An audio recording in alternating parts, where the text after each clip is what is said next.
las cárceles son manejadas por empresas privadas. Y entonces la gente tiene que trabajar muchísimo para pagar impuestos, para que una élite, una superélite mundial, se enriquezca. De tal modo que entonces, profesora Anabel, por favor, pase y descanse mientras continúo hablando. Entonces, hubo un proyecto que fue apropiarse de Venezuela, pero como no lo podían hacer mediante la toma por la fuerza, con cañones, con tanques, con soldados, entonces fue la búsqueda de quiénes son las fuerzas emergentes, las fuerzas que controlan. Por favor, les agradezco, por favor, atención. ¿Cuáles son las fuerzas que controlan al país? Y se buscaron entonces a los grandes líderes políticos y se proyectó entonces un proceso continuo, sostenido, permanente para la captura, entre comillas, legal del país. De tal modo que cuando llegara un presidente de estos al poder, se diera la riqueza de Venezuela a los grandes intereses extranjeros. De eso la cabeza visible fue el señor Rockefeller, que murió el año pasado, antepasado, con 100 y pico de años. Por eso se buscaron a los grandes líderes.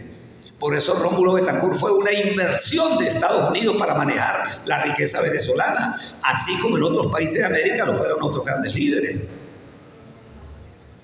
Ese proyecto fue de largo aliento. Fueron madurando ese proceso, y Acción Democrática, con PIRD y otros partidos estuvieron inscritos, reclutados en ese proyecto de extranjerización de la riqueza venezolana.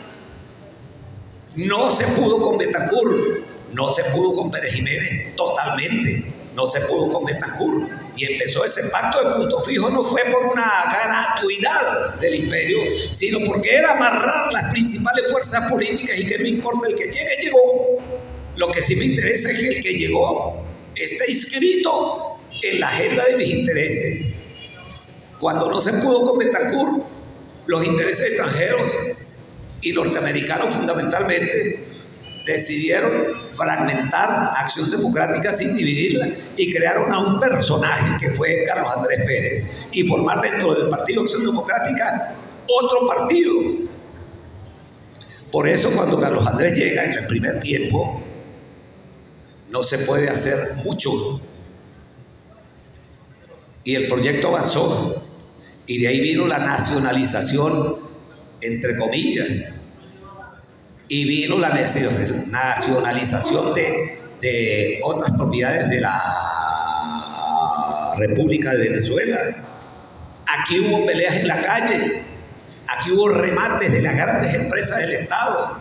Probablemente las más publicitadas fueron la de Viasa, que era una línea aérea extraordinaria, la CanTV y Dele, pues una cantidad de empresas que cualquiera de ustedes, muchachos que están estudiando, pueden hacer sencillamente una tesis, un trabajo de grado para cuando se gradúen, y se van a buscar en la prensa, en los gobiernos de la Cuarta República, en los procesos de privatización, y van a encontrar material para comprender por qué estamos como estamos y por qué este país decidió ir por donde vamos. No se pudo con Carlos Andrés, y por eso retornó a un segundo tiempo. No, tampoco se pudo con Caldera, pero cuando retornaron estos personajes nefastos para la historia de Venezuela, entonces buscaron otros caminos, y esos caminos fue retornar otra vez a la entrega del país. De todo eso, lamentablemente, yo no les hablo, pero la profesora Anabel sí sabe de eso y les va a hablar de eso. Entonces, cuando se llegó a un momento crucial de apretarle el cuello al pueblo, fue cuando reventó todo esto. Les repito que es una efeméride de mucha importancia para la historia de Venezuela, para ustedes, muchachas y muchachos, que no conocen lo que fue aquella Venezuela. Esa era una Venezuela de mucho exhibicionismo, para decirlo menos. Y entonces se nos vino una fecha en la que el pueblo salió a la calle y más nunca regresó. Eso le costó mucha sangre, dolor al país, y debemos tenerla presente cada año.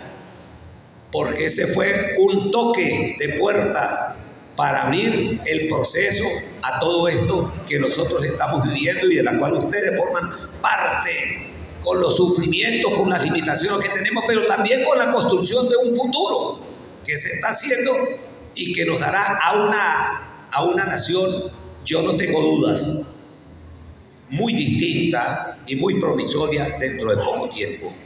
Creo firmemente en eso.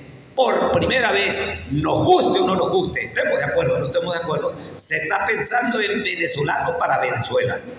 Nos puede no gustar y no estar de acuerdo con la forma, con quienes lo hacen, con el método, pero por primera vez Venezuela está pensando en Venezuela, con dolor, con sufrimiento, con limitaciones, sí, pero no hay otro camino sino pensar en Venezuela y hacer el sacrificio que todos estamos haciendo para buscar un camino distinto. De eso yo no sé, y Anabel Díaz H. sí sabe. Anabel, recíbanla con un aplauso, por favor.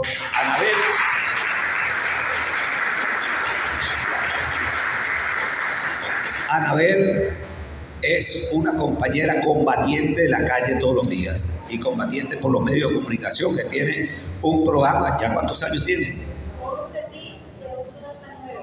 No, pero ¿cuántos años tiene ya el programa? Años, entonces. Tiene 7 años combatiendo desde la radio, formando conciencia. Entonces es lo que ve los días jueves de 8 a 10 de la mañana.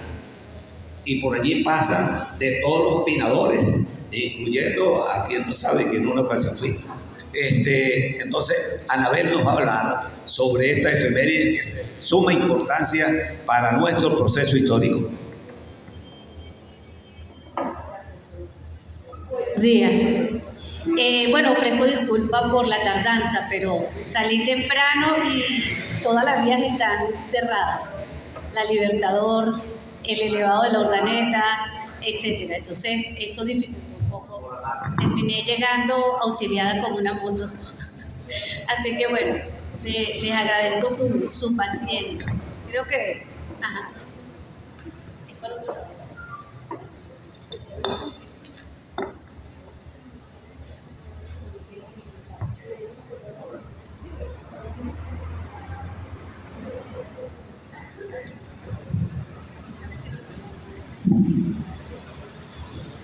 Ajá, ahora sí, ¿verdad?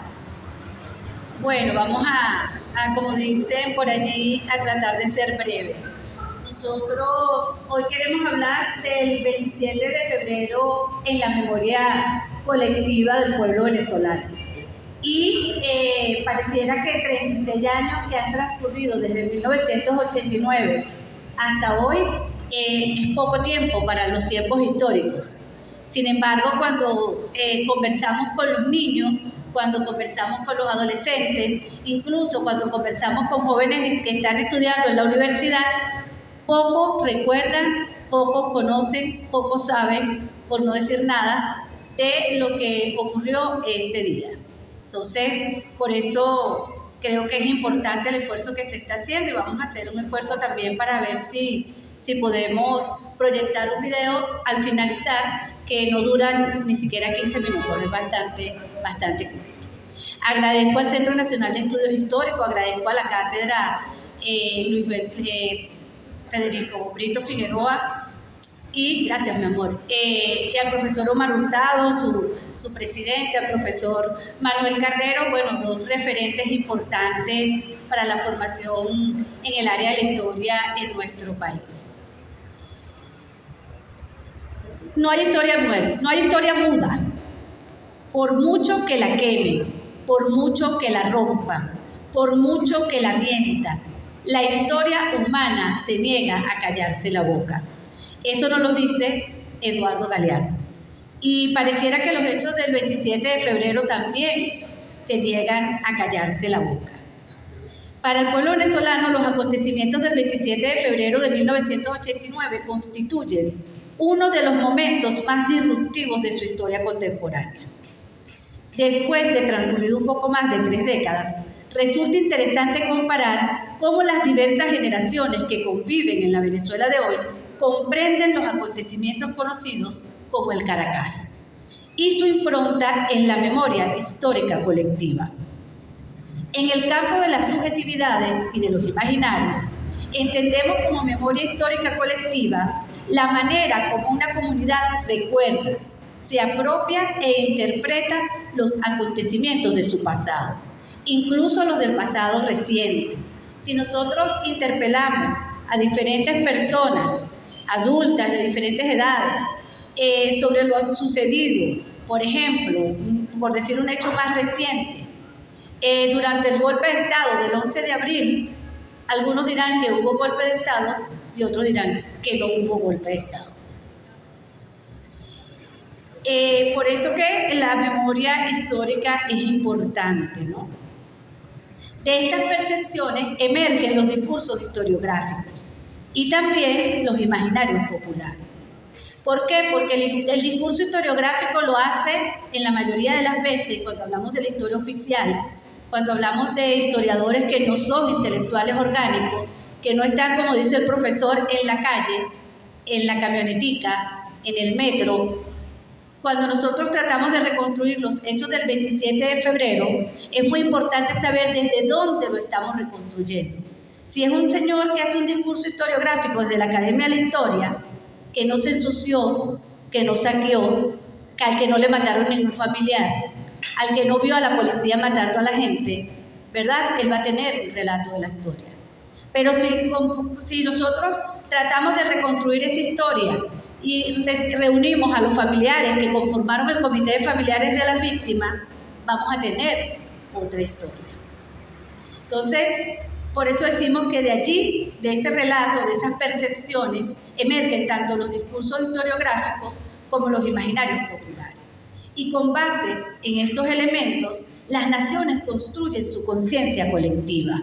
Y es allí, pues, donde todas las tensiones se hacen presentes. En los análisis posteriores, a febrero de 1989, encontramos que se repite el término estallido de masas para describir lo sucedido. Y nosotros nos preguntamos, ¿qué es una masa? Como masa se entiende a una multitud amorfa que actúa por impulso. La masa puede ser fácilmente manipulable, porque su accionar se basa en la emotividad, más que en argumentos o razones. Los estallidos sociales, como expresiones de las masas, tienen un efecto momentáneo, que se disipan cuando baja la emotividad, ya sea por un hecho fortuito o de fuerza como una masacre. Había un estallido de masa y bueno, la manera como el gobierno de turno de ese momento le pareció interesante o posible disiparlo fue precisamente con una masacre. Esto es una masa, pero ahora nos preguntamos, ¿qué es pueblo? La categoría pueblo es fundamental para alcanzar una profunda comprensión sobre los acontecimientos del 27 de febrero y su proyección histórica. Como pueblo entendemos a ese sujeto histórico colectivo que empuja en una dirección determinada. Y si nosotros analizamos hacia dónde están empujando los pueblos latinoamericanos en este momento, bueno, hacia unas mejores condiciones de vida, hacia ejercer la soberanía plena sobre sus territorios y los recursos que están en esos territorios. Hacia allí está empujando. ¿Por qué? Porque vemos las movilizaciones de las mujeres indígenas, las movilizaciones de los pueblos originarios, las movilizaciones en contra de las empresas extraccionistas, ¿verdad? Vemos, bueno, todo lo que estamos viendo hoy en América Latina. Entonces son pueblos que empujan hacia su liberación. Una insurrección popular se diferencia de un estallido de masas por su cualidad, que se evidencia en tres elementos. Posee un liderazgo, sea individual o colectivo, un proyecto que resume todo el acumulado de sus luchas históricas y su accionar se basa simultáneamente en argumentos que representan el nivel de conciencia alcanzado por sus miembros y en un conjunto de valores que los distinguen como colectivo. Entonces, cuando nosotros queremos saber qué diferencia hay entre un estallido de masa y una insurrección popular, porque, por ejemplo, hubo un estallido de masas en el 19 en Colombia, pero ¿fue un estallido de masas o fue una insurrección popular? ¿Cómo nosotros analizamos en el continuum histórico de ese país que tuvo, ¿verdad?, la fuerza guerrillera, la mayor cantidad de hombres en armas en un momento determinado en este continente? Entonces, ahí están las preguntas. Como dicen, no traemos certezas, sino incertidumbres.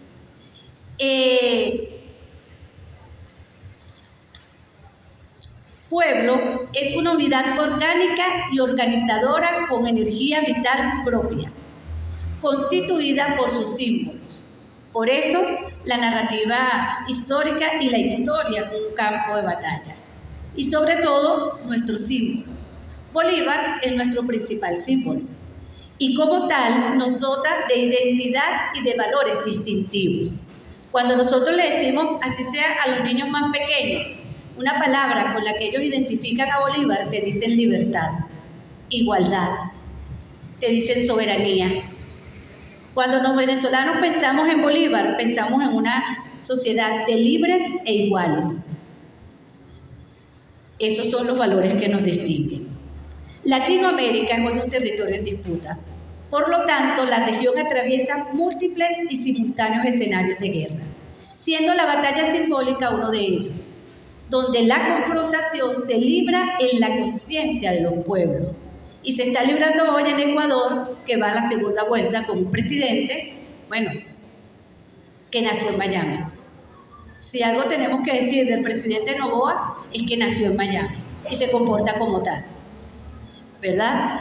Entre los discursos historiográficos de las élites y los imaginarios colectivos. Esa conciencia de los pueblos, que es la fuerza. Cuando después del 27 de febrero, yo tenía 14 años cuando ocurrieron los sucesos del 27 de febrero, y después del 27 de febrero, la gente no quedó triste, hubo tristeza, se desahogó la rabia, pero la gente se moralizó. ¿Y saben lo que decían? Los asustaban. Nos mataron, pero los asustaban. Mostramos la fuerza. Esa es la fuerza del pueblo. Y esto es un pueblo que, bueno, tiene una tradición histórica, ¿no?, de guerrero. Entonces, esa conciencia, esa lucha por dominar la conciencia de los pueblos, en esa lucha juega un papel fundamental los discursos historiográficos. ¿Qué decimos de nuestro pasado? Porque nuestro pasado nos define, nos identifica, nos da identidad, nos da cualidad como pueblo. Y estos discursos historiográficos dominados por las élites y los imaginarios colectivos.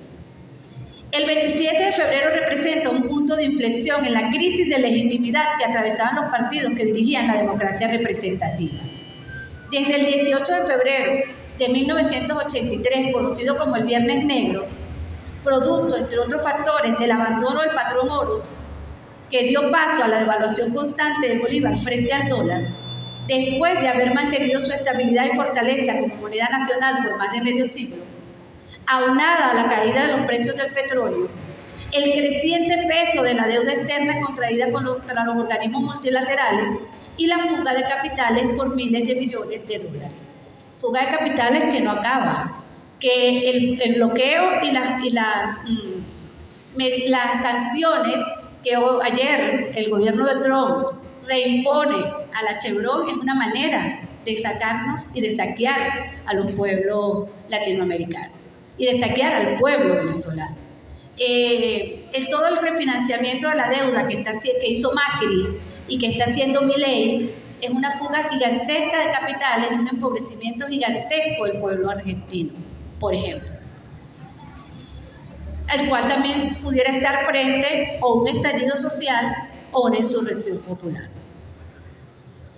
Debido a los constantes hechos de corrupción de los gobiernos adecocopellanos, situación que desencadenó el descenso de las reservas internacionales, aceleró la inflación y el deterioro del poder adquisitivo del pueblo venezolano. Entre el 27 de febrero y el 6 de marzo de 1989, el ejército y la policía usaron unos 4 millones de balas para reprimir al pueblo. que empobrecido y hambriento salió a las calles para reclamar sus derechos. A esta masacre se le conoce como el Caracazo. Dejaron unos 300 muertos y más de 1.000 heridos, pero reportes extraoficiales señalan que hubo unas 2.000 personas fallecidas, miles de heridos e innumerables desaparecidos.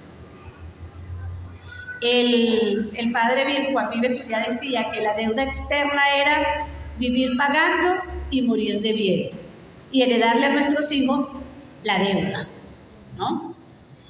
Bueno, a pesar de estos hechos, están bien documentados en la historiografía nacional, las élites persisten en su intención por distorsionar e imponer una versión distinta de los hechos, sus causas y consecuencias que no se corresponden con la verdad histórica. Es así como encontramos versiones publicadas, eso fue en el año 2022, en un diario de circulación nacional, donde se sostiene que el 27 de febrero fue un plan orquestado por los comandantes Fidel Castro y Hugo Chávez. Durante la toma de posesión del presidente Carlos Andrés Pérez, estoy leyendo textual, el 2 de febrero de 1989, Fidel Castro aprovechó su visita al país para preparar la insurrección con civiles y militares, adeptos a la dictadura cubana. Cuando ocurrió el Caracazo, Chávez estuvo desaparecido 3 días. Fue investigado desde 1988 por actividades de conspiración. Esto lo dice Torres Grant en El Caracazo, la historia de un plan orquestado que destruyó a Venezuela. Y lo publicaron en El Nacional el 3 de enero del 22. De este año, hace 2 años, ¿no? Y ellos insisten en posicionar esta versión de los hechos. Mientras nosotros, por omisión, ¿verdad?, dejamos de conversar, dejamos de tratar esto como un tema de aula, dejamos de discutir qué pasó el 27 de febrero y queda un vacío en la conciencia histórica de las nuevas generaciones. Estos intentos por tergiversar los acontecimientos históricos serían risibles. Pensar pues que Fidel Castro vino a reunirse con militares a Venezuela. También esto no es nuevo. A Fidel Castro también lo culparon del Bogotazo. Fidel Castro era estudiante universitario, se encontraba por casualidad en Bogotá, asesinan al líder colombiano Gaitán, y bueno, lo que se le ocurrió a los historiadores de las élites colombianas fue culpar a Fidel Castro, que estaba en ese momento en Bogotá, en 1948. Él orquestó, era un joven todavía, él orquestó lo que pasó en el Bogotazo, ¿no? Bueno, entonces estos intentos serían risibles y pasarían desapercibidos, pero cuando por razones laborables somos profesores, intercambiamos con jóvenes estudiantes sobre estos hechos, sus respuestas pasan desde el desconocimiento absoluto, como les decía, hasta la repetición sin sentido de estas versiones que han recibido por parte de sus docentes en planteles tanto de administración pública como privada. Es decir, nuestros docentes han sido permeados por estos discursos que tergiversan los hechos del 27 de febrero. Disparando las alarmas en este sentido, pues se evidencia la falta de seguimiento en la enseñanza de la historia contemporánea, situación que puede acarrear graves crisis en la conformación de nuestra memoria colectiva. Como les decía, la historia es un campo en disputa. Las pugnas por quién controla la narrativa sobre el pasado es evidente. Ahí la tenemos. Controlar los discursos historiográficos nos permite incidir en la conformación de la identidad nacional y construir en conjunto un horizonte histórico que marque el destino de la nación. Defendamos la historia. Si ustedes son estudiantes de historia, los felicito. Defendamos la historia como una trinchera de lucha. La historia construida por todas y todos.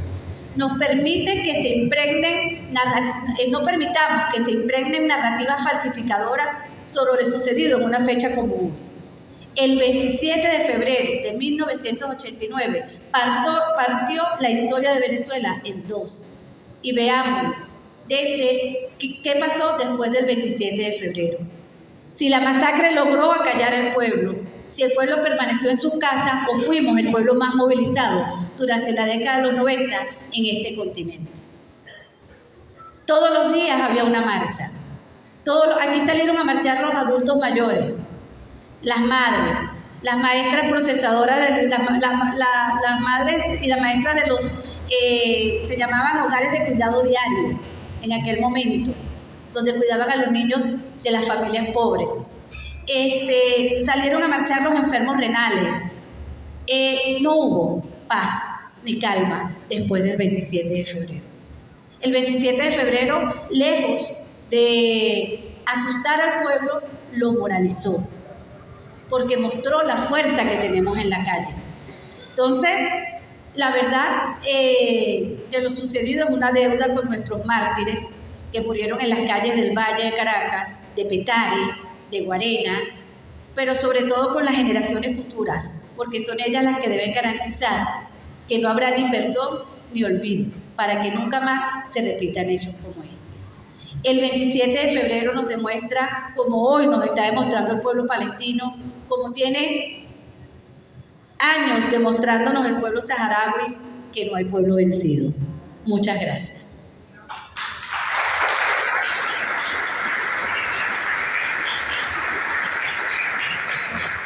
Quiero compartir con ustedes, porque una de las primeras personas asesinadas durante el 27 de febrero, el mismo 27 de febrero, fue asesinada la compañera Yulimar Reyes.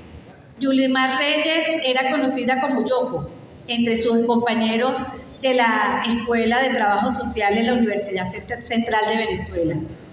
Y el compañero Omar Narváez Haché, que ha venido haciendo una recopilación y una defensa de la memoria histórica de todos los desaparecidos, hizo la ficha de Yulimar Reyes y la quiero compartir con ustedes.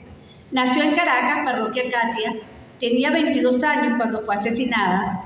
Era estudiante de la Facultad de la Escuela de Letras, Facultad de Humanidades de la Escuela de Letras de la Facultad de Humanidades de la UCB, Caracas, donde fue líder estudiantil y luchadora social, activista política revolucionaria perteneciente al grupo de Desobediencia. Muere acribillada por la Policía Metropolitana en los alrededores de Parque Central, cuando participaba en las grandes protestas contra las medidas económicas del presidente ADECO, Carlos Andrés Pérez. Recordemos que hubo un hecho conocido como la coronación, que fue el 2 de febrero, actos a los que asistió el comandante Fidel Castro. Bueno, fue la toma de posesión de Carlos Andrés Pérez en el Teresa Carreño. Y luego de esa coronación, cuando él hace público el programa de medidas neoliberales, que lo llamaron el paquetazo, salió el pueblo 27 días después, menos de 27, 25 días después, a protestar, de la manera como lo hicieron. Los hechos criminales, ¿no? Fermín Velo, dirigente estudiantil de la Escuela de Trabajo Social, relata que los estudiantes de la UCB, al tener conocimiento de los sucesos en Guarena, donde fueron reprimidos los estudiantes del Instituto Luis Caballero Mejía, nos organizamos en las diferentes escuelas y salimos en un acto de solidaridad. A la altura de Parque Central, un pelotón de la Policía Metropolitana, hoy ya no existe la Policía Metropolitana, intentó disolver la marcha y comienza a disparar y caen varios compañeros heridos, entre ellos nuestra amiga y camarada Yulimar Reyes. Yulimar de inmediato fue socorrida por los camaradas Arturo Gallego, Jesús Cabrese y Humberto Vega. Humberto intentó darle respiración artificial, pero la herida de bala era mortal y lamentablemente muere en sus brazos. Yoko, como cariñosamente la llamaban, en muchos sectores de la ciudad caraqueña, se destacó como una buena ecologista. Todos sus talleres de títeres eran fabricados por los niños y niñas de los barrios con materiales reciclados. Por ese crimen fue señalado el funcionario de la Policía Metropolitana, Néstor Canelones. Juan Antonio Hernández en su libro dice: Yulimar parecía una copia exacta de la mujer del cantante británico John Lennon, por eso le decíamos yo. El cacerolazo, como se llamó, el caracazo, como se llamó a ese acontecimiento popular trastocó toda la población venezolana. Miles de asesinados en menos de 3 días de enfrentamientos con la policía y militares del recién gobierno ADE.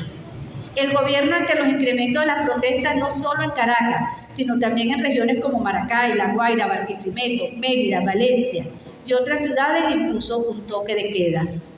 Ayer estaba en toque de queda el pueblo chileno, después de la democracia, ¿no? Toque de queda por un apagón masivo. O sea, no tiene otra forma, Boris, de gobernar. ¿Cuál es la legitimidad de ese gobierno? Nosotros tuvimos 72 horas de apagón, provocado no por una falla de una empresa privada, porque la energía eléctrica en Chile es privada, sino por ataques directos y demostrados al sistema eléctrico nacional. Y bueno, nosotros mantuvimos la paz en el país, el gobierno que tiene la legitimidad como para que la gente diga el gobierno va a resolver esta situación, y no hubo necesidad de suspender la garantía, cosa que está prohibida en nuestra Constitución, y mucho menos de hacer un llamado a un toque de queda. Muchos de los caraqueños y de los venezolanos y venezolanas murieron durante precisamente eso que ellos llamaron el toque de queda, en ese periodo después de los sucesos del Caracazo. Yo quería, no sé si es posible, profe, ¿sí? Culminar con un video de la gente de Cotraí, que es ver el 27 de febrero visto por los niños de esa época.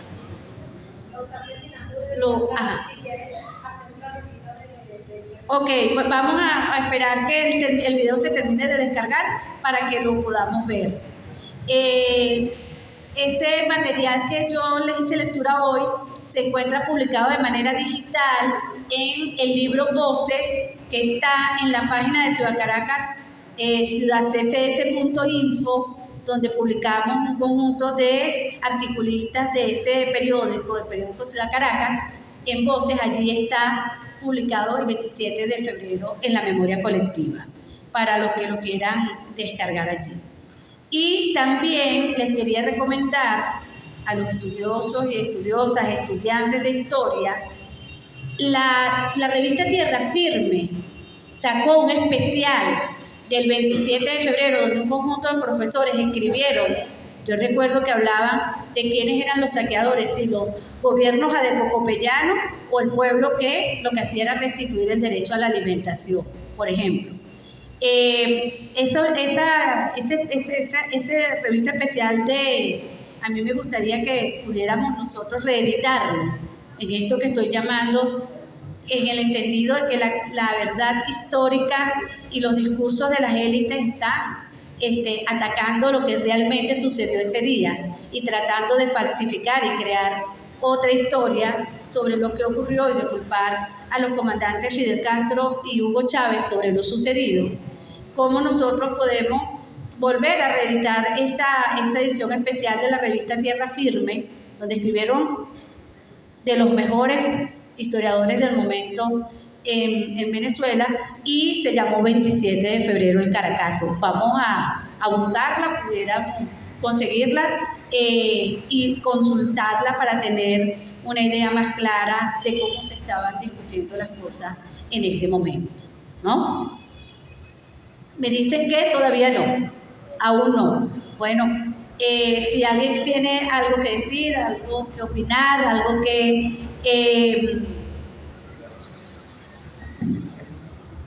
agregar.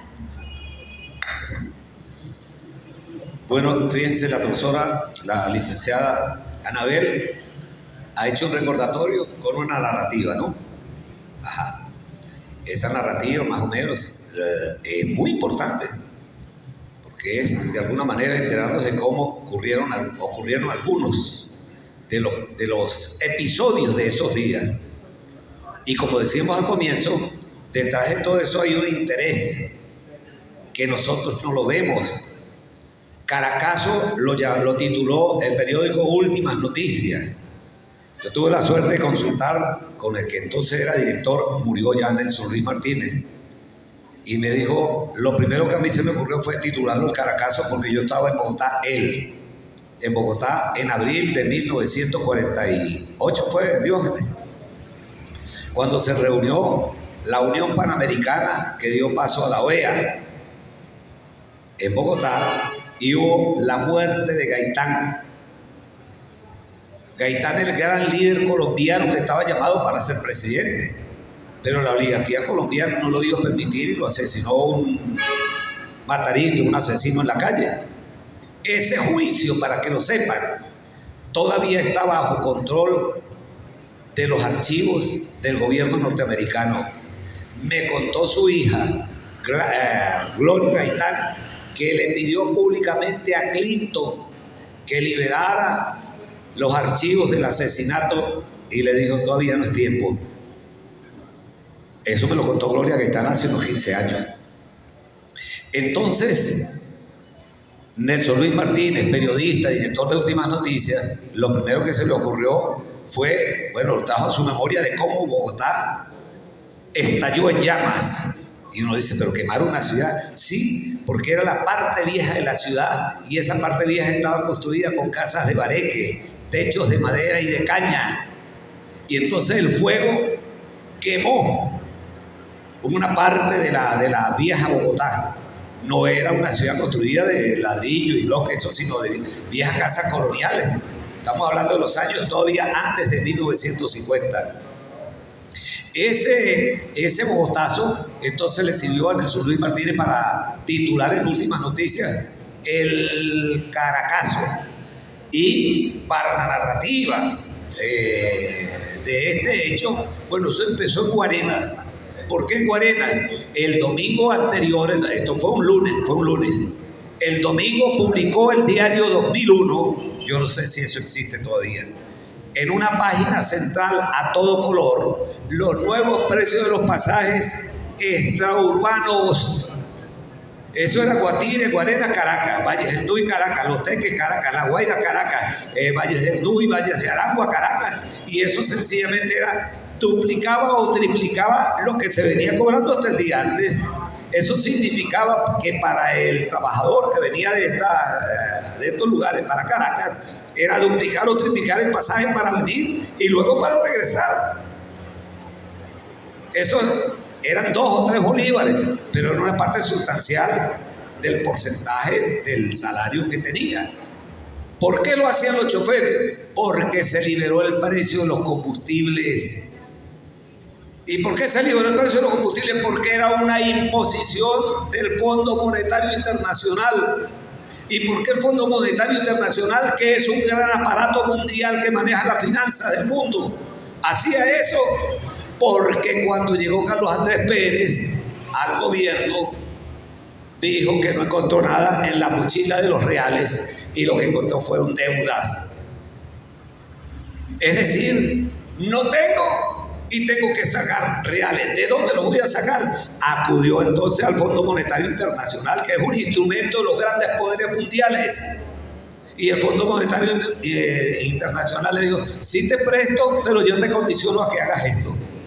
Elimine subsidios, elimine el precio de los alimentos, es decir, lidera el precio del alimento, elimine el precio que tiene la gasolina, el gas, etcétera. Elimine esto, una serie de medidas que el pueblo quedó totalmente inerme para que, una vez liberado, que era lo que hacían los patronos, pues sencillamente reducir salarios, eliminar bonificaciones de las que había, y etcétera, y el pueblo se quedó, bueno, sencillamente cogido en un rincón. ¿Y qué le quedó? Estallar, reventar por donde podía, y se fue a las calles. Y en eso, como decía hace un rato, en eso se coló la delincuencia. Yo lo vi, no me lo contaron, lo vi en 2 ocasiones, por la avenida Leguna, y lo voy a decir, vi hasta, ¿cómo se llama? Rústicos, el CJ5, que era famoso en esos días, policías sacando licores aquí en la avenida Leguna y metiendo a los... Es un acto delincuencial. Y vi en el momento en que una turba rompió el centro comercial de la Plaza La Estrella, Vi cómo entraron a una tienda que se llama Supervolumen y sacar de allí aparatos electrónicos. Pero eso es una relación que nosotros podemos contar y que seguramente mucha gente la vio. Lo trascendente que es que los poderes imperiales estaban sobre la marcha en un plan para capturar las riquezas de Venezuela. Estaban y siguen hoy en ese mismo planteamiento. De tal manera que el hecho de que nosotros estemos en las condiciones de esto que acaba de decir Anabel, que el gobierno de Trump acaba de eliminar anteayer el permiso para que una super empresa como la Chevron pueda comercializar con el petróleo venezolano, son las mismas presiones con la misma finalidad. De lo que se trata es de cómo ponerle la mano a Venezuela, no solo por lo que tiene desde el punto de vista económico, sino por lo que representa del desacato, del desafío a los poderes imperiales.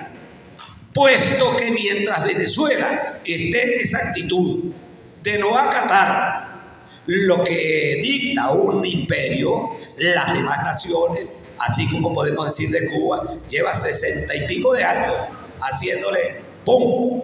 Al imperio. ¿Sufre la gente? Sí. Y ese sufrimiento no es gratis y hay que explicarle por qué tiene limitaciones. Nosotros también las hemos tenido aquí. Entiendan, sobre todo muchachas y muchachos, la enorme responsabilidad que ustedes tienen. Ya nosotros empezamos a tener un cierto tiempo de la, voy a decir una redundancia, del tiempo vital, de la edad vital, de la vida vital, pues, del tiempo vital. A ustedes les queda una responsabilidad enorme, que es, ¿qué van a hacer ustedes con este país? Lo primero que tienen que tener es la conciencia, el conocimiento claro de qué es lo que ocurrió hace 200 y pico de años cuando Venezuela encauzó la lucha contra el más importante imperio que había en ese tiempo en el mundo occidental. ¿Y cómo es que 200 años después Venezuela, porque no es que es un presidente o un general o un comandante, no, un comandante, un presidente, un conductor hace eso porque sabe que detrás tiene un país completo que le responde. Si no, no puede hacerlo. Sencillamente lo agarran y hacen como han hecho en otros países, lo ahorcan, lo fusilan, lo matan y punto. Es que hay un pueblo en desacato, muchachas y muchachos. ¿Por qué están en desacato? Porque tienen conciencia de lo que está ocurriendo externa e internamente. Entonces ustedes son responsables. Este espacio de la Cátedra de Historia Insurgente es para darles una respuesta distinta a la que ustedes reciben en las aulas, a lo que reciben en WhatsApp, en Telegram, a lo que reciben en televisión, que es un masacote de información que les enturbia la cabeza todos los días. Entonces tienen que tener claridad qué es lo que está pasando y de dónde venimos, qué fue lo que pasó para llegar a esta situación. Eso es sumamente importante. Este espacio está para eso y oímos las críticas de quien quiera. Este espacio ha sido sumamente libre para quien quiera hablar. Aquí están invitados todos, sin distingo de nada. Todos es todos, sin excepción. Ni siquiera para cumplir la excepción, pues. Entonces, sepan, muchachas y muchachos, que esto que estamos viviendo hoy en Venezuela, que se llama revolución bolivariana, se llama bolivarianismo, se llama chavismo, se llama socialismo, como usted quiera llamarlo, esto tiene un largo camino. Y es que nuestra nación es propietaria de una cantidad de riqueza que necesitan los países desarrollados y que durante mucho tiempo se lo llevaron sin ton ni son. Y estamos obligados entonces a cumplir con una responsabilidad histórica marcada por nuestros héroes de hace 200 y pico de años. Sí, como no, por el Libertador, pero por muchos otros héroes también.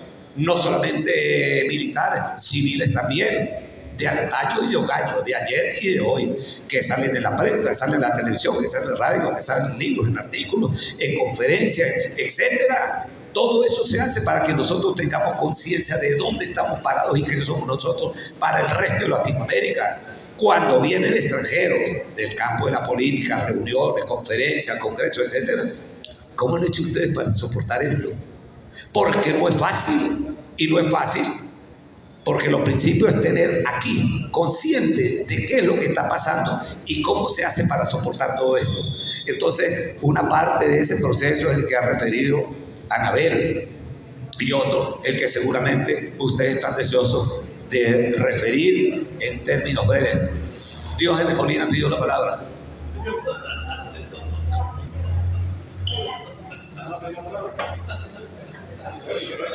A mí me gustaría hacer una pequeña presentación de lo que vamos a ver, porque Cotraín tiene una serie de varios documentales. No sé si ustedes saben, Cotraín es dirigido por la compañera Lilian Placer, una documentalista venezolana, psicóloga, socióloga, que ha trabajado desde el audiovisual la historia de Venezuela. Ella la veíamos en su moto en cuanta marcha, manifestación, conflicto, etcétera, etcétera, había en la ciudad o en cualquier parte del país.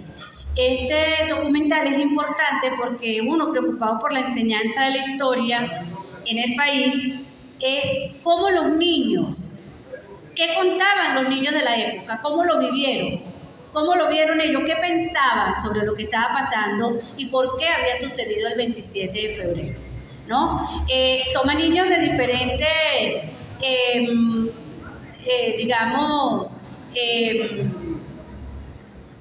orígenes sociales, ¿no? De diferentes estratos sociales. Niños de un colegio privado, niños de un colegio de fe y alegría, de sectores populares, y ellos van narrando lo que vieron, lo que vivieron y lo que significó para ellos el 27 de febrero.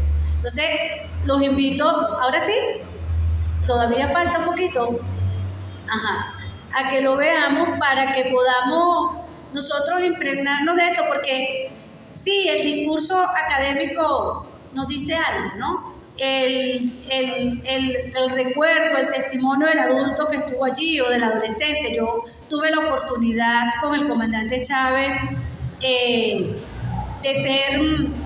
dar mi testimonio en una sesión especial que hizo la Asamblea Nacional un 27 de febrero en la parroquia del Valle. Yo soy de la parroquia del Valle y ahí fue la parroquia donde hubo mayor cantidad de muertos, ¿no? Entonces los compañeros de la Asamblea me invitaron y yo le decía al comandante Chávez que cuando uno tiene 14 años y ve al ejército y a la policía de su país masacrar al pueblo, uno sabe que uno no tiene opción de vida. Vamos a ver.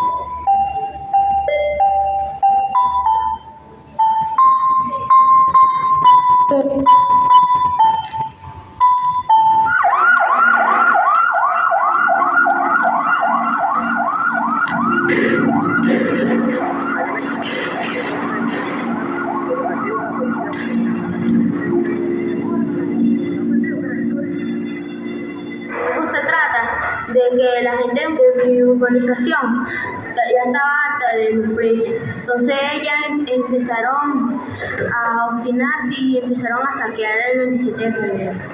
Subían que sí con carritos de eso, con lleno de comida, con todas esas cosas. Después, cuando a una francotirador por la casa, mató una señora que venía subiendo con una bolsa de comida y le dio por la espalda. La mató, entonces todo el mundo la comunidad estaba ya porque la señora era muy popular, pues, ¿no? Entonces no la pudieron encontrar porque era de la Guardia Nacional. Había muchos militares que estaban en la azotea de las casas y estaban disparando hacia las demás personas que tenían objetos. Y yo me sentí muy mal, me dio cosas, no resistir estar mucho tiempo ahí.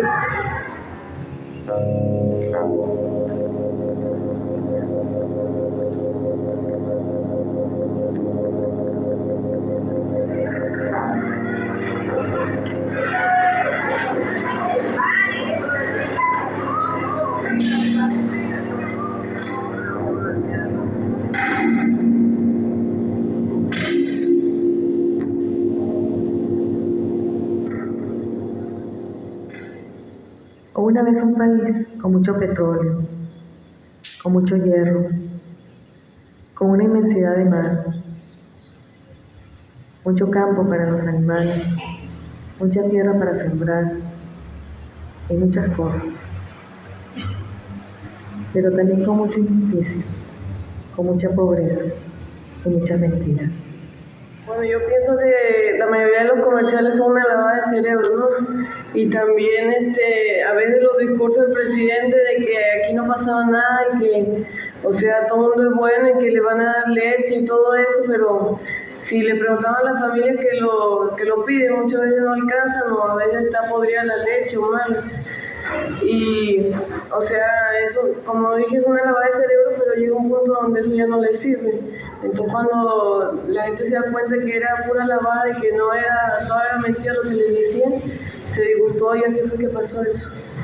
También suben mucho los precios de la comida y del pasaje estudiantil, y no solo los sueldos de la gente. Para mí fue eso lo que pasó, que entonces la gente se alzó y manifestó y saqueó.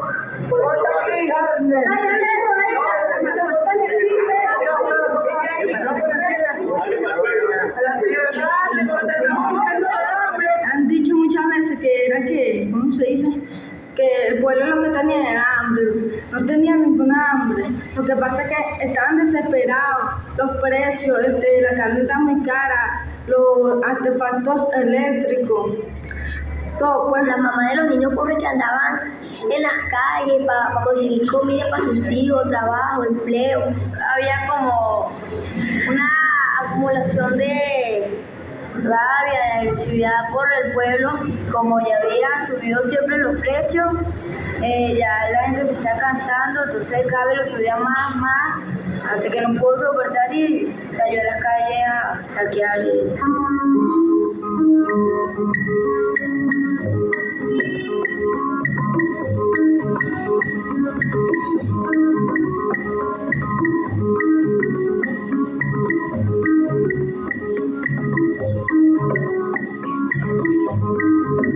Dame la mano, bailando, que ya me voy.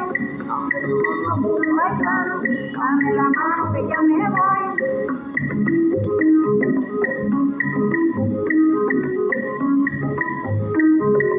Dame la mano.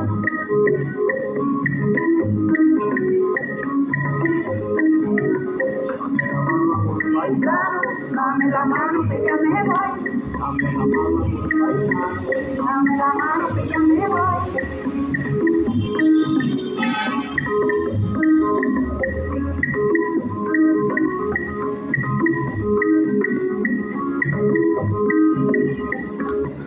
Está ya que saqueen comida, pero ¿para qué saquean artefactos eléctricos y todo eso? Si en ese momento lo que se pensaba era, ¿nos vamos a morir de hambre, sí o no? Había personas que no tienen para comer, que fueron las que robaron los televisores y todo eso. Fueron porque las personas que tienen para comer ven lo mismo, en la televisión ven lo mismo que las personas pobres. Entonces, o sea, no se siente lo mismo cuando se ven los comerciales así de las videocaseteras y eso. Una persona que tiene para comprársela y otra persona que no se queda a comer mañana, ¿no? Además de que primero la necesidad, la principal era la alimentación, pero también el ser humano tiene el derecho de recrearse, de aprender, de otras necesidades también importantes.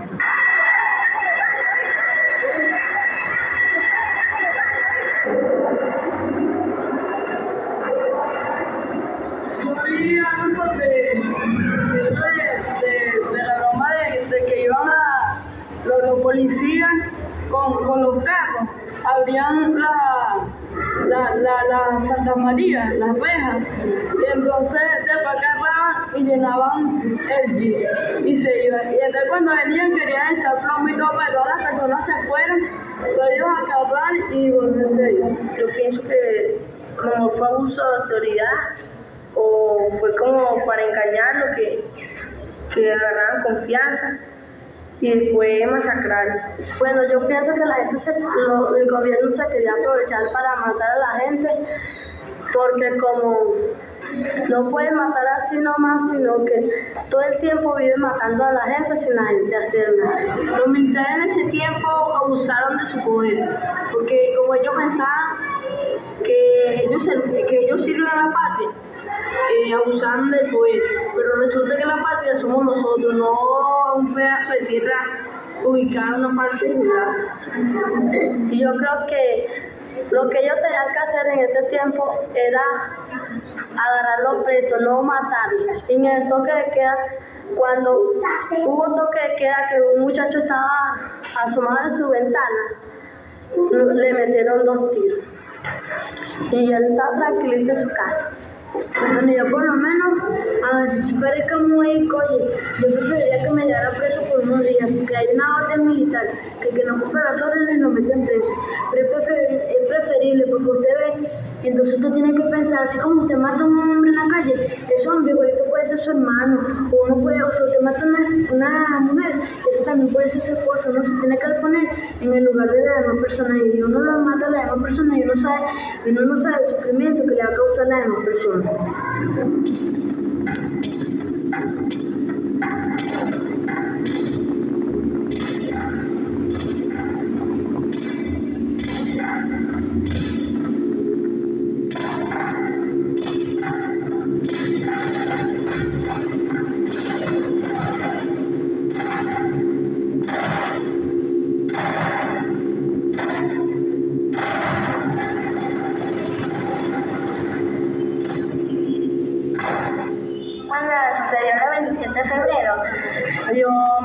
Tuve como unos nervios y me enfermé, entonces por eso no pude ver todos los sucesos, ¿no? Pero un día que yo salí con mi mamá para el médico, yo veía que todas las calles estaban llenas de sangre, todos los negocios estaban quemados y a mí me daba como un nervio y más me enfermaba, ¿ves?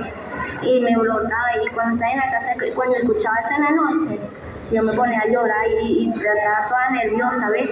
Ajá, y yo no me explico, ¿por qué ellos hacen eso? Eso no sucede en las calles cuando saquearon, había gente, la gente saqueando, corriendo loca porque la policía disparando como locos. Mataban a gente, hasta pudieron haber matado a niños pequeños.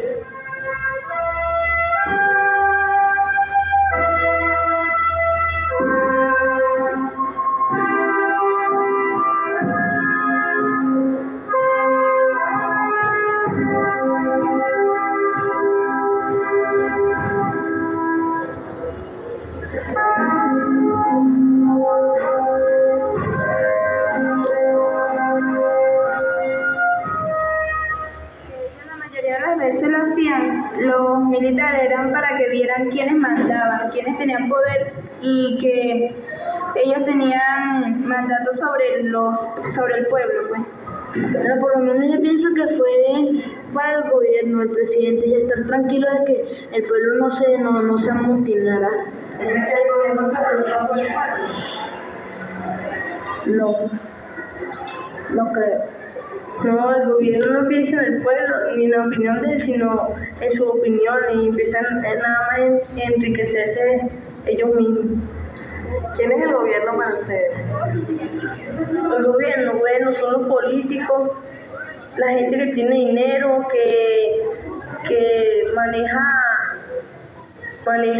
a otras personas, que manipulan a uno, que lo hacen creer en otras cosas. También el gobierno es, según nosotros, es la autoridad, lo que manda, lo que acepta o rechaza las propuestas, lo que tiene, el que tiene la autoridad de mandar en el país. Hay veces que yo me pongo a pensar que si yo fuera presidente, que bajaría la comida, que cuando se presentara un problema aquí en Venezuela, voy a afrontar ese problema, no me fuera del país. Y bueno, no ser tan egoísta. Por el país, trataría de unirme con otros para ver si podemos luchar para cambiar las ideas, cambiar el gobierno, no tanto el gobierno, sino tratar de cambiar la forma de gobernar. Que que haya consideración, que se deje la expresión libre, que se respete, que no haya abuso de autoridad y que los ciudadanos se concienticen para luchar por ese país.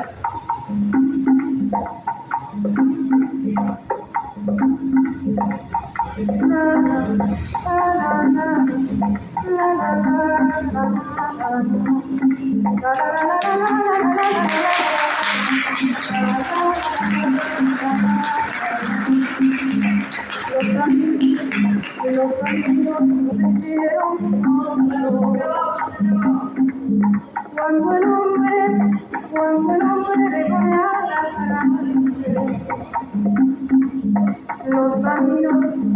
los caminos fueron a encontrarse. Cuando el hombre ya estuvo conmigo. De todo le quiero dar las gracias por habernos tomado en cuenta del tema de sus películas. Porque muchas personas, de verdad, como usted dice, siempre nos toman en cuenta de los adultos y nunca nos toman en cuenta nosotros los menores. Yo le quiero dar las gracias.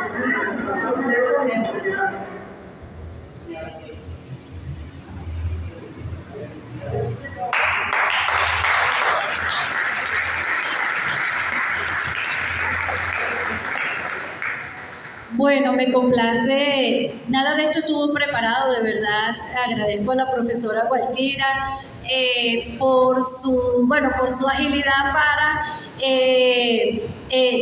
la improvisación nos saliera bien, ¿no? A veces nos hacemos artistas en el arte de la improvisación. Quiero brindarle un fuerte aplauso a Lilian Blatter, documentalista, referente del audiovisual en Venezuela y de la memoria. Es una luchadora por la memoria histórica de este país. Le doy la palabra. Bueno, nos alegramos de verdad que esto haya resultado mejor de lo que esperábamos. Este suceso siempre ha tenido una convocatoria muy importante aquí en la cátedra, pero he tenido la ocasión de ir a otros lugares a otras horas y siempre la gente se ha interesado en qué ocurrió y por qué ocurrió el 27 de febrero. En este caso hemos tenido no solamente la conferencia de Anabel, sino la proyección de un documental que ha sido reconocido internacionalmente, inclusive con otros reconocimientos, valga la redundancia, posterior a estos dos que fueron de Uruguay y Brasil. Lilian Blatter es cineasta, es documentalista. He admirado siempre a Lilian. Yo no sé cómo hace, pero en todos los grandes eventos está Lilian con una cámara, antes era con una handycam, ¿no? Y luego ahora con un teléfono, pero está en todos los grandes eventos haciendo la memoria gráfica, visual. Y ella nos puede aportar, porque estuvo en todos estos eventos, nos puede aportar algunas otras cosas de interés para nosotros sobre el 27 de febrero. Perfecto, Lilian. Hola, no, yo estaba en el banco de la mujer, estaba en el banco de la mujer que había un acto también en homenaje a Grillo, a Tom Grillo, que con Fraso fueron los que hicieron las grandes fotos que también utilizamos, no sé si en esta, pero en otros documentales sobre el 27. Hay que decir que en 2016 tratamos de recoger a todos estos chamos y solo conseguimos a dos y hicimos el 27, yo me acuerdo, un trabajo del 2016 que se pasó en el aula magna, eso era antes, se pasó en Teresa Carreño, fue muy linda la experiencia, ¿no? Ahí trabajamos con la chama que dice, ay Dios mío, una de Nueva Tacagua. Esta muchacha ahorita es una chavista, uña en el rabo, como dicen, muy linda, que hace mucho trabajo social y trabajo político. Y el otro compañero es el protagonista de aquí, que es el que dice, el pana Juan. Pasan los años y uno se le olvida todo, pero no porque pasa el tiempo, sino porque uno se le echa a perder la neurona. Sí, el compa que dice que la patria somos todos, o sea, ese muchacho que además, ahí parece que fueron dos, porque como fueron 2 días, él sale como diferente, ¿no? Parece que cambió mucho en ese día.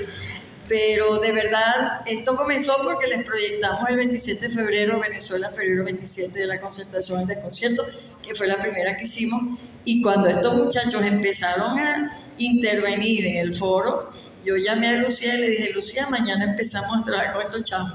Y entonces le hicimos una cantidad de entrevistas. Lucía dijo, oye, que dibujen sus experiencias. Fue bien bonito porque fue un buen modo de apoyo del trabajo. Y bueno, y ahí, eso fue en Ana María no sé qué, que queda en Katia. Y dijimos, bueno, vamos a confrontar con otros momentos, con otros lugares, ¿no? Entonces fuimos a Rondalera para la clase media, si se quiere, y fuimos a Nueva Tacagua, que era lo más despauperado que había en ese tiempo en Caracas. Y bueno, entonces ahí recogimos eso. La idea nuestra era proyectarles uno a los otros y que reaccionaran y que hubiera todo un ping-pong ahí, pero los planes son unos y la realidad son otras. Trabajamos con las uñas y bueno, dijimos, vamos a montar. Pero sí hicimos algo, proyectamos el trabajo semifinal a estos chamos, a los de Katia, y ellos dijeron, me parece esto y aquello y tal, y el muchacho que nos dio las gracias salió también en esa reunión final, ¿no? Esto quería ser una secuencia, queríamos hacer la otra mirada sobre sexo, sobre violencia, sobre todos los temas sobre los cuales los chamos pueden decir cosas que nos impresionan mucho por la madurez, pues. Esto, claro, las maestras especiales que ellas tenían eran gente de mucho trabajo, ¿no?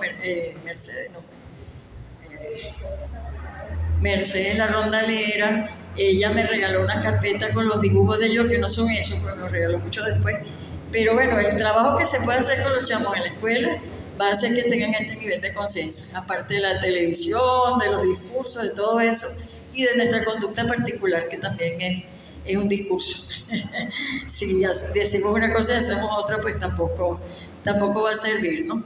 Los dejo hasta aquí, solamente quería contar un poco cómo fue eso y decirles que en un canal que tenemos, que a lo mejor por aquí lo podemos proyectar, hay esos 3 trabajos. Venezuela, febrero 27, de la concertación al desconcierto, que dura como media hora y bueno, trata de hacer un análisis sociológico. Yo estudiaba sociología y bueno. Luego está la otra mirada que pasó, como les conté, y luego está también Venezuela, el 27 yo me acuerdo, que lo hicimos en 2016, porque la oposición estaba empezando a tratar de producir saqueos, de producir levantamientos, y pensamos que era importante, ahí sí nos ayudó el Ministerio de Cultura, Freddy Ñañez, en ese momento, para poder hacerlo. Ahorita queremos hacer algo sobre las elecciones, pero todavía no se ha podido. Y bueno, uno habla donde puede, de lo que puede. Entonces, bueno, la idea es seguir trabajando por la historia y creo que por recordar nuestra historia, al menos la contemporánea, porque la otra estaba muy chiquita. Y me parece que esto es un espacio bien importante, bien interesante. No sabía que se iba a pasar corto, maravilloso. Entonces, chévere. Muchas gracias, Anabel.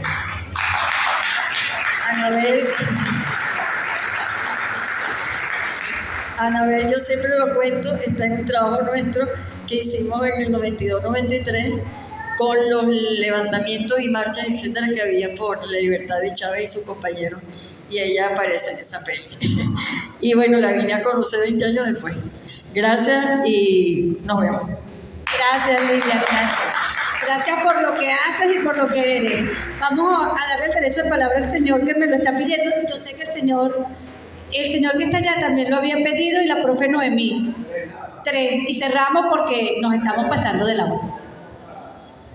Buenos días para todos. Les hablo aquí